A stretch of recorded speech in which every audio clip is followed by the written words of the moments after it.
Well, thanks for tuning into Bloomberg Quint's Market Wrap.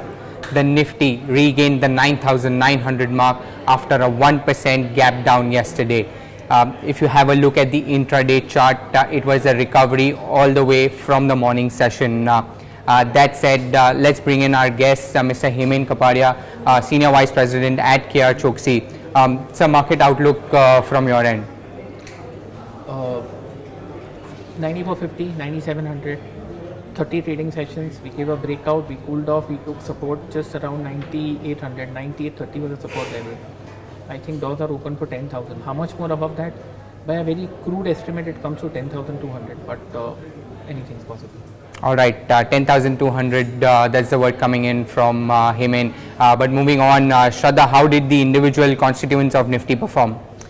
Jayesh, before I head to the individual names and how they did, overall the market breadth or the bias was positive because you had all the sectoral indices actually closing in the green territory. But when it comes to the Nifty movers, it was Aurobindo Pharma which was leading the gainers. They're up as much as 4.3%. This is after the company got an approval for generic Renleva from the US FDA. Analysts are estimating a market size of about $600 to $700 million for this company. You had Bharti Airtel, Hindalco and Z Entertainment follow with gains of 2 to 3%. ITC also saw a strong bounce back after the biggest drop in 25 years at the stock. So yesterday, so 2.5% sort of a bounce back, some buying coming in, value buying coming in there. On the losing end, you had Cement Pack which was trading very weak. You had Ultratech Cement fell about 2.9% on account of the weak volume growth number that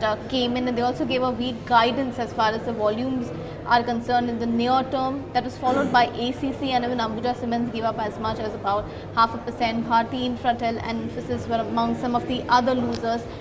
But even while Aurobindo Pharma was the top pharma name today, I mean, you're seeing a breakout as far as the Midcap Sun Pharma Advanced Research is concerned.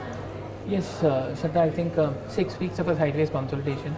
Range is between 291 and 316. We are seeing a clear breakout today. Hopefully a cool off gives you a chance to trade, but looks good.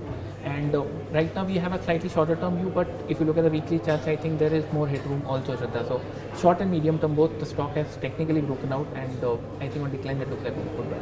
Fine. So when it comes to the IT names, right, this time we of course had Infosys which was able to beat TCS, especially on the margin front, but HCL Tech is something that you're having a call on. Absolutely, Shraddha. It's been consolidating for I think well over 15 months right now. Large range, 710 on the downside, 890 on the upside, and we are breaking out from here. So, and there is indicator support. It's about important moving averages. Technically, the weekly, monthly MACD is signaling a buy. Stochastic has given a failure. Simply put, it looks great on all counts from a short, medium, and long-term point of view. So, this is one thing which you can look at, especially if you have a 3 to 6 month point of view. Sure. Before moving ahead with our questions, the result season is going on and plenty of results came in during market hours. Let's just recap some of them. So Bajaj Finance was the first one.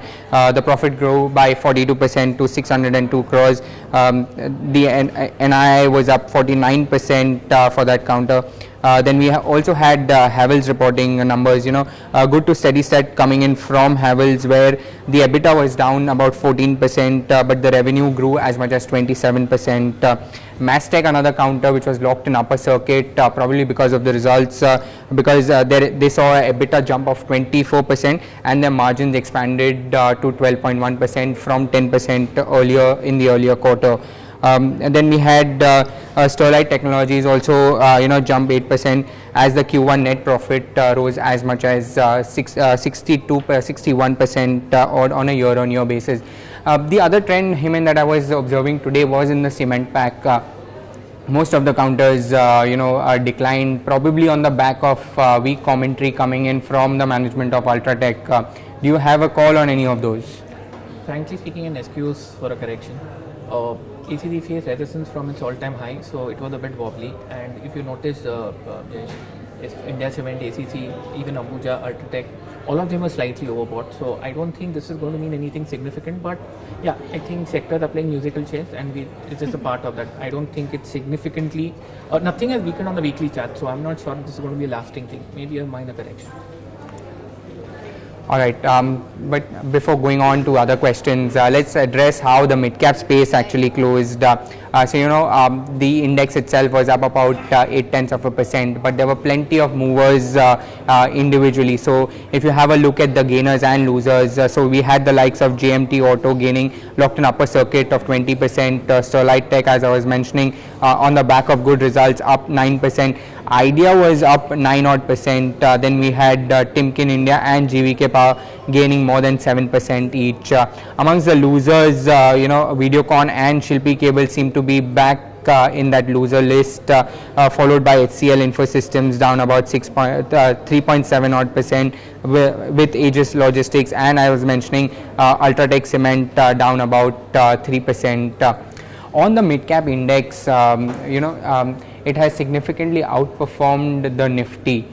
Do you think that will call for a larger correction if and so it happens? If you look at the BSE mid-cap and the BSE small-cap index, some of the weekly mechanical indicators of the Sensex, the Nifty and Nifty futures gave a sharp sell-off. The weekly MACD gave a sell. All the mainline indices have given a buy. The mid-caps and the small-caps still haven't recovered completely. So like you're saying, maybe there is either a distribution going on or a consolidation, but after a phenomenal run-up of outperformance, I think they are playing catch-up, or they're going to wait for the Nifty to catch up. And if I had to ask for one stock, your top conviction bet in the mid-cap space, either buy or sell, which would that be? No, I wouldn't be so brave enough to give you a sell in a bull market. But I think Majesco looks very interesting. I think that stock has staged a very sharp recovery. Worst is over, oversold, positive divergence indicators by significantly high volume in the last couple of trading sessions. So Majesco is something, if you have, I'm not saying it's a short-term view because we've had a phenomenal run-up, but from a 6-month point of view. Right, Hemant, thank you for those tips, and I hope that helps you guys. But that's all from our end on this edition of Market Trap. Thank you for watching, and do stay tuned into Bloomberg Wind as we bring you more on Canara Bank numbers.